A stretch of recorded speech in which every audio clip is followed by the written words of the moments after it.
Europe جانے کی خواہش پھر کئی زندگیاں نکل گئی۔ کشتیوں کے دو مختلف حادثات میں 3 تارکین وطن جاں بحق جبکہ درجنوں تارکین وطن لاپتہ ہو گئے۔ ریسکیو آپریشن میں 70 کے قریب تارکین وطن کو زندہ بچا لیا گیا۔ بدقسمت کشتیوں کو حادثات یونان اور لیبیا کے ساحلی علاقے میں پیش آئے۔ اسی حوالے سے مزید تفصیلات جانتے ہیں نمائندہ خصوصی JK نیوز چودھری ظفر ساہی سے۔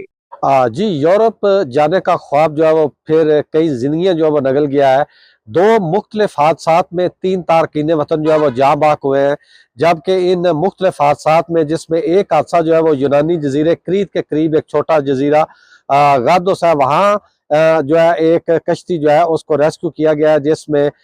تقریباً 56 جو تارکین وطن ہیں ان کو زندہ جو ہے وہ ریسکیو کیا گیا ہے، جبکہ 3 تارکین وطن جو ہے وہ ڈوب کر جو ہے وہ جاں بحق ہوئے ہیں، جبکہ ایک تارکین وطن کو بر وقت بھی امداد کے لیے ہاسپٹل جو ہے منتقل کیا گیا، جبکہ دوسرا حادثہ جو ہے وہ لیبیا کے ساحل کے قریب پیش آیا ہے، جہاں ایک کشتی میں تقریباً 48 تارکین وطن سوار تھے، جن میں 6 تارکین وطن جو ہے ان کو زندہ بچایا گیا، جبکہ 42 تارکین وطن جو ہے وہ ابھی تک لاپتہ ہے، جن کے بارے میں خدشہ یہ ظاہر کیا گیا ہے کہ یہ 42 تارکین وطن جو ہے یہ جاں بحق ہو چکے ہیں، کیونکہ کئی گھنٹے جو ہیں وہ اس ریسکیو آپریشن کو گزر چکے ہیں، لیکن ابھی تک جو ریسکیو ٹیمیں ہیں ان کو کسی قسم کی کوئی کامیابی جو ہے وہ حاصل نہیں ہو سکی، اور خدشہ یہی ظاہر کیا جا رہا ہے کہ یہ 42 تارکین وطن جو ہے وہ جاں بحق